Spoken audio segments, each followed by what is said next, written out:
આરોપીને ધરપકડ કરવા માટે અલગ અલગ ટીમો બનાવી અને હાલ આરોપીની ધરપકડ કરવા માટે ચક્રો ગતિમાન કરેલું છે. સર, આ સમગ્ર ઘટના જે મારામારીનો બનાવ બન્યો હતો, કઈ અદાવતમાં બન્યો હતો? એ કૌટુંબિક અદાવત હતું.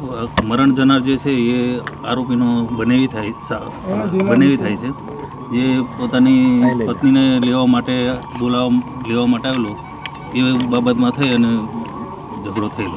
સર, કોણ કોણ હતું આ જે મારવામાં કોણ કોણ હતું? મારવામાં ફરિયાદમાં અત્યારે હાલ સુધીમાં જે રવિ પરમાર છે, જે એનો સાડો છે, એની સાથે એક અજાણ્યું ઈસમ છે એવું નામ ખુલેલું છે. ઓકે, હાલો. શું ઘટના?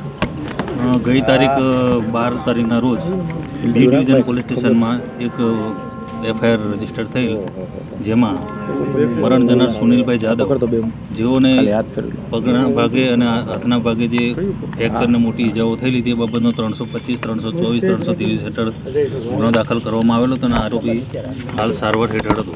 આજ વહેલી સવારના ફરિયાદી સારવાર હેઠળ હતા. આજ વહેલી સવારના રોજ જે ઈજા પામનાર હતા એમનું આજે મૃત્યુ થયેલ છે અને તેઓને આગળની 302 કલમનો ઉમેરો કરી અને આગળની તપાસ પોલીસ ઇન્સ્પેક્ટર દ્વારા કરવામાં આવશે. ઓકે, હાલો. બીજી ભાઈ, મારું નામ મહેશભાઈ સોલંકી છે. શું ઘટના? ઘટના એવી બની કે સુનિલભાઈએ 18 વર્ષ પહેલાં કોર્ટ મેરેજ કર્યા હતા, લવ મેરેજ. એ જૂની અદાવત રવિભાઈએ રાખી તેમની બેન સાથે સમાધાન કરી લીધું હતું. બેનને અહીંયા આવરો જાવરો થઈ ગયો હતો, તો તેમની બેન અહીંયા આંટો મારવા આવી હતી, તો સુનિલભાઈને તેણે બોલાવ્યા અને મારી બેનને તેડી જાવ એવી રીતે કીધું. સુનિલભાઈ રાતે 7 વાગે જામનગરથી રાજકોટ આવ્યા તેમની પત્નીને તેડવા. ત્યારબાદ રવિભાઈએ તેમને ફોન કરીને કીધું કે મારો ટાયરનો ડેલો છે ત્યાં આવી જાય, ત્યાં હું મારી બેનને લઈને આવ્યો છું.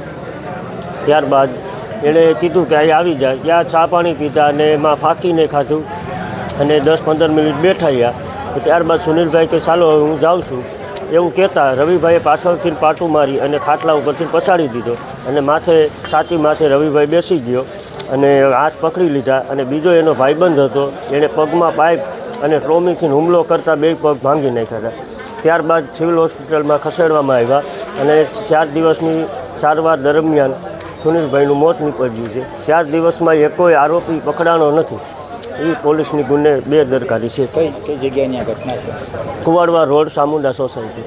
અને શું આપની માંગણી શું છે? મારી માંગણી તો એ જ છે સર કે ઝડપમાં ઝડપ 12 વાગ્યા સુધીમાં ગુનેગાર 2 પકડાઈ જાય, ત્યારબાદ હું પીએમ બોડી સોંપીશ. હા, આપનું નામ ને? મારું નામ મહેશ સોલંકી. મૃતકનો શું થયો? મૃતકનો ભાઈ થયો.